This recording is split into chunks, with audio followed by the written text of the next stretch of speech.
নতুন আরেকটি ভিডিও নিয়ে হাজির হয়ে গেলাম। তবে মূল ভিডিওতে যাওয়ার আগে অবশ্যই মুন্নি চ্যানেলকে লাইক সাবস্ক্রাইব করে চ্যানেলের সাথে থাকবেন, এটা অনুরোধ।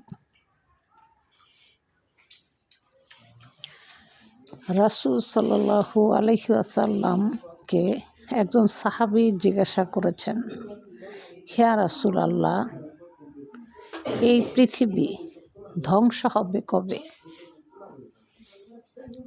রাসূল সাল্লাল্লাহু আলাইহি ওয়াসাল্লাম উত্তর দিয়েছেন, এই পৃথিবী ধ্বংস সেদিনই হবে যেদিন গাধার মতো, গাধা যেমন সরজমিনে মিলামিশা করে,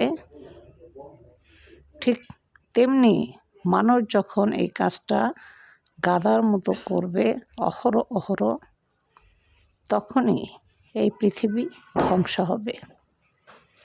তখন সাহাবী বলল, হে রাসূলুল্লাহ, কথাটা কি সত্যি? বলছে, হ্যাঁ, কথাটা সত্যি। কারণ গাধা কোনো মান নেই, সম্মান নেই, ইজ্জত নেই। যখন মানুষ গাধার মতো এরকম কাজে লিপ্ত হবে প্রকাশ্যে, তখন এই পৃথিবী ধ্বংস হবে। এটা আমার আল্লাহ বলেছে। তাহলে বোঝা গেল রাসূলের কথা কখনোই মিথ্যা হতে পারে না।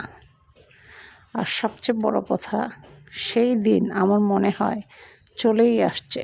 কারণ এখন মানুষের যে পরিস্থিতি আসলে দেখা যাচ্ছে, মানুষের যেই মন মানসিকতা দেখা যাচ্ছে,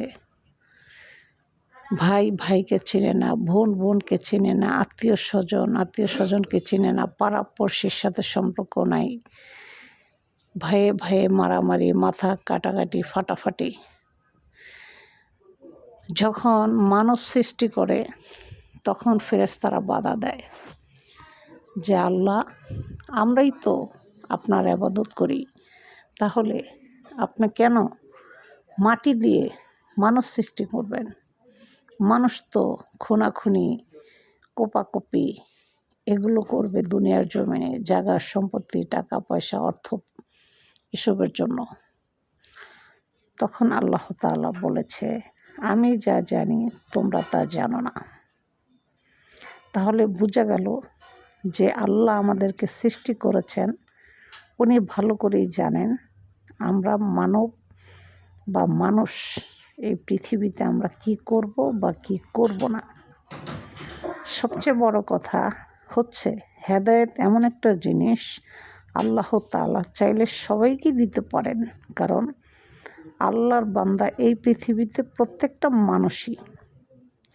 আল্লাহ সবাইকে হেদায়েত কেন দেয় না, এটাও বোঝার একটা ব্যাপার আছে। কেন হেদায়েত আল্লাহ সবাইকে দেয় না? কেন আল্লাহ চাইলে কি সবাইকে হেদায়েত দিতে পারে না? সঠিক পথে পরিচালিত করতে পারে না? অবশ্যই পারে। কিন্তু আল্লাহ তাআলা এই জন্যই পরিচালনা করে না, কারণ আল্লাহ চায় যে আমার বান্দা, আমি যে 30 পারা কোরআন শরীফ নাজিল করেছি আমার নবীর মাধ্যমে, সেই কোরআন দেখে তারা যেন শিক্ষা গ্রহণ করে ঈমান আনে। যারা সঠিক ঈমান আনবে তারাই হবে আমার প্রকৃত বান্দা। আর তার চেয়ে বড় কথা, আমার রাগের থেকে দয়া ও করুণা দ্বিগুণ পরিমাণে বেশি। আমার কোনো বান্দা বান্দি যদি কোনো চরমভাবে গুনাহ করে থাকে, সে যদি একবার মন থেকে অনুতপ্ত হয়ে 2 ফোঁটা চোখের পানি তার নাক বরাবরই আসতে দেরি, তার জীবনের গুনাহ আল্লাহ তাআলা মাফ করে দিতে দেরি হবে না ইনশাআল্লাহ। তাহলে বোঝা গেল যে আমার রাসূল যেটা বলছেন সেই জমানা আমার মনে হয় চলে আসছে। এটা হচ্ছে শেষ জমানা। কারণ আমার রাসূল বলে গেছেন, শেষ জমানায় কী হবে আমি বলে যেতে পারলাম না। কারণ এই জন্য পারলাম না, কারণ শেষ জমানার মানুষ খুবই ভয়ানক রূপ ধারণ করবে। কিন্তু আসলে সত্য, শেষ জমানার মানুষ খুব ভয়ানক রূপই ধারণ করতেছে। কারণ এখনকার মানুষের যে চরিত্র, যে স্বভাব, এটা গাধার থেকেও নিকৃষ্ট স্বভাব মানুষের ভিতরে চলে আসছে। এটাই সেই শেষ জমানা। এই জন্যই রাসূল সাল্লাল্লাহু আলাইহি ওয়াসাল্লাম বলেছেন, গাধার মতো সরজমিনে যখন মানুষ মিলিত হবে একে অপরের সাথে, গাধা যেভাবে মিলিত হয়, সেদিনই এই পৃথিবী ধ্বংস হবে। তার মানে বোঝা গেল সেই দিন চলে আসছে, কিয়ামত আসতে আর বেশি বাকি নেই। আল্লাহ সবাইকে হেদায়েত দান করুক, সঠিক রাস্তায় পরিচালনা করুক। সবাই আল্লাহ তাআলার কাছে আমরা হেদায়েত চাই। আল্লাহ যেন সবাইকে হেদায়েত দান করে।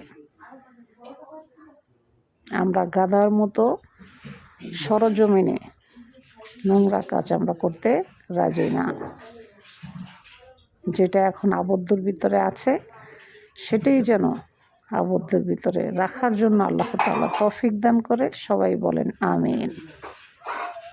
ভিডিওটি ভালো লাগলে লাইক, সাবস্ক্রাইব করে চ্যানেলের সাথে থাকবেন।